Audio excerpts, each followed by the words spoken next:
Ele chegou ao consultório dizendo que se sentia vazio. Não era exatamente tristeza. Não era depressão. Era apenas vazio.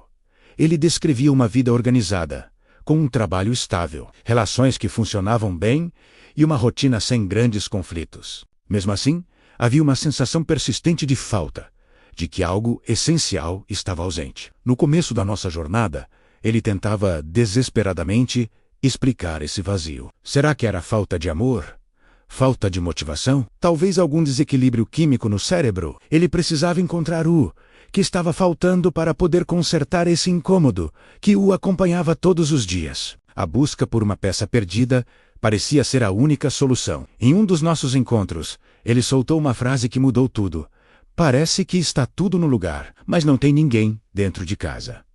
Essa metáfora foi poderosa e deslocou algo fundamental na nossa compreensão. O vazio dele não aparecia como a ausência de coisas boas na vida, mas sim como a ausência de si mesmo naquela vida. Era como se ele fosse um espectador da sua própria existência. Na psicanálise existencial, o vazio não é visto como um defeito interno, uma falha que precisa ser corrigida. Ele surge quando a vida é vivida sem um vínculo profundo com um projeto próprio, com aquilo que realmente importa para a pessoa. O vazio aparece quando fazemos o que é esperado de nós, mas não o que é genuinamente escolhido por nós. Aos poucos, ao longo das sessões, ficou claro que ele vivia respondendo às demandas externas. Ele cumpria funções, atendia às expectativas dos outros, mantinha tudo funcionando perfeitamente na superfície. Mas raramente, ou talvez nunca, ele parava para se perguntar sobre o sentido do que estava fazendo. Por que ele fazia o que fazia? Para quem? A vida dele era uma série de ações executadas no piloto automático, seguindo um roteiro que não foi escrito por ele. O vazio, nesse contexto, tinha uma função muito específica. Ele mantinha a vida em suspensão, como se estivesse em pausa. Esse estado evitava conflitos, impedia a tomada de decisões mais arriscadas e garantia uma existência segura, sem grandes abalos ou surpresas. O vazio era um mecanismo de proteção, uma forma de se manter seguro em uma vida previsível, ainda que sem alma. Quando essa percepção começou a se tornar mais clara para ele, o vazio deixou de ser apenas um incômodo e passou a provocar angústia. A angústia é diferente do vazio. Ela é um sinal de que algo precisa mudar, de que estamos diante de uma escolha fundamental. Em um atendimento marcante, ele disse: "Se eu parar para perguntar o que eu realmente quero, tudo pode desmoronar."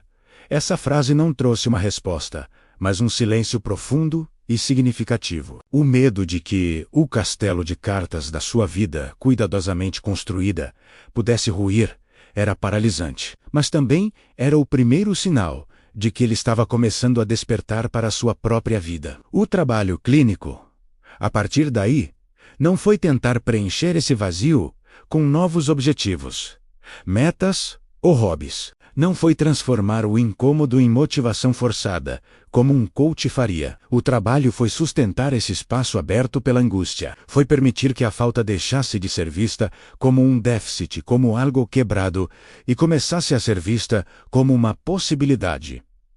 Uma possibilidade de reconstrução. O vazio, então, começou a mudar de status. Ele não desapareceu, mas deixou de ser algo a ser eliminado a todo custo, e passou a ser algo a ser escutado. O que esse vazio estava tentando me dizer?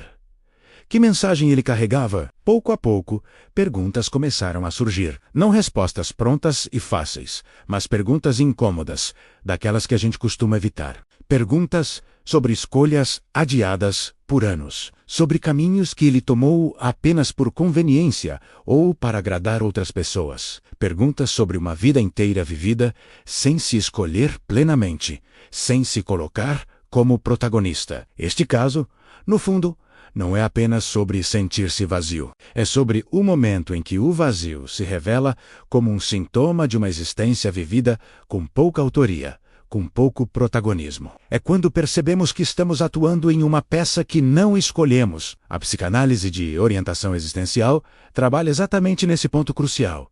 O momento em que o sujeito para de se perguntar o que está faltando em mim e começa a se perguntar como eu estou vivendo a minha vida. A terapia se torna um lugar para sustentar esse intervalo, esse espaço entre a velha e a nova forma de ser. É um espaço onde o vazio não é preenchido artificialmente, mas atravessado. Ao atravessar o vazio, ao encarar a angústia de frente, uma outra relação com a própria vida pode, pouco a pouco, emergir, uma relação mais autêntica, mais corajosa e, finalmente, mais sua. Se você se identifica com essa sensação, lembre-se que o vazio pode não ser um fim, mas um convite para um novo começo. Obrigado por assistir. Existência é tudo.